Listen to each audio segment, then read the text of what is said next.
মনোযোগ ঠিক থাকলে শেখার গতি কত দ্রুত হতে পারে, নাটোরের এই দুই কিশোরী যেন বড় উদাহরণ। দ্রুততার সঙ্গে ৩০ পারা কোরআন মুখস্থ করে সবাইকে করেছেন অবাক। যে বয়সে খেলার মাঠ কিংবা মোবাইল ফোনে ব্যস্ত থাকার কথা, সেই বয়সেই তারা পেয়েছেন কোরআনের আলো। কম সময়ে এই অর্জন স্থানীয় পর্যায়ে বেশ আলোড়ন তুলেছে।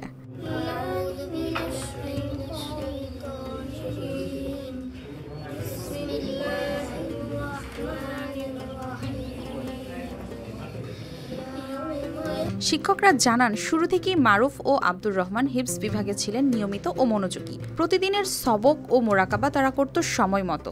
শেখার ধারাবাহিকতায় তার ওস্তাদরা দ্রুতই বুঝেছিলেন এই দুই কিশোরের সক্ষমতা অন্যদের চেয়ে আলাদা। ৮ বছরের মারুফ ৭০ দিনে আর ৯ বছরের আব্দুর রহমান ১৪০ দিনে ৩০ পারা কোরআন মুখস্থ করে ছুঁয়েছেন এক নতুন মাইল ফলক। অত্র মাদ্রাসার আমাদের একজন শিক্ষার্থী আলহামদুলিল্লাহ সুম্মা আলহামদুলিল্লাহ পুরো রাজশাহী বিভাগের মধ্যে এবং উত্তরবঙ্গের মধ্যে সর্বপ্রথম মাত্র ৭০ দিনের মধ্যে হিফজ কমপ্লিট করেছে আলহামদুলিল্লাহ।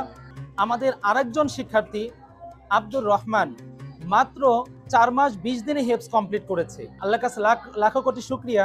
আমরা সবাই দোয়া করব যে আব্দুর রহমান এবং মারুফের জন্য যে রাজশাহী বিভাগের মধ্যে একটা রেকর্ড গড়ল। দুই কিশোরের শৃঙ্খলা ও স্থির মনোযোগই এ সাফল্যের মূল কারণ। ওস্তাদদের মতে আল্লাহর বিশেষ রহমত ছাড়া এত কম সময়ে হিফজ সম্ভব নয়। ওদেরকে নিয়ে আমরা অনেক গর্ববোধ করি। আমরা ইনশাআল্লাহ আগামীতে আরো অনেক কম দিনে হাফেজ বানানোর চেষ্টা করব ইনশাআল্লাহ। মারুফ জানায়, এটি তার জীবনের বড় অর্জন। কোরআন নিয়ে বিশ্বমানের হাফেজ হওয়াই তার লক্ষ্য। মডেল মাদ্রাসা নাটোর থেকে মাত্র ৭০ দিনে হাফেজ হয়েছি। আমি বিশ্বজয়ী হাফেজ হতে চাই।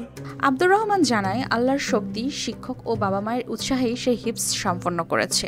আজীবন এই কোরআনকে ধারণ করাই তার লক্ষ্য। আমি মাত্র ১৪০ দিন হাফেজ হয়েছি। নূরে মদিনা মডেল মাদ্রাসায় পড়ি। একজন বিশ্বজয় হাফেজ হতে চাই এবং বিশ্বজয় আলেম হতে চাই। দুই হাফেজের পরিবার বলছে, এই সাফল্য তাদের জন্য গর্ব। মাদ্রাসায় উৎসব মুখর পরিবেশ তৈরি হয়েছে, আর অনলাইনেও প্রশংসা বাড়ছে। ধারণা করা হচ্ছে এ অর্জন নতুন প্রজন্মকে কোরআন শিক্ষায় উৎসাহী করবে। আলহামদুলিল্লাহ, খুব ভালো। আল্লাহ কবুল করুক। কবুল করছে এই বিধায় আমার ছেলে হয়েছে।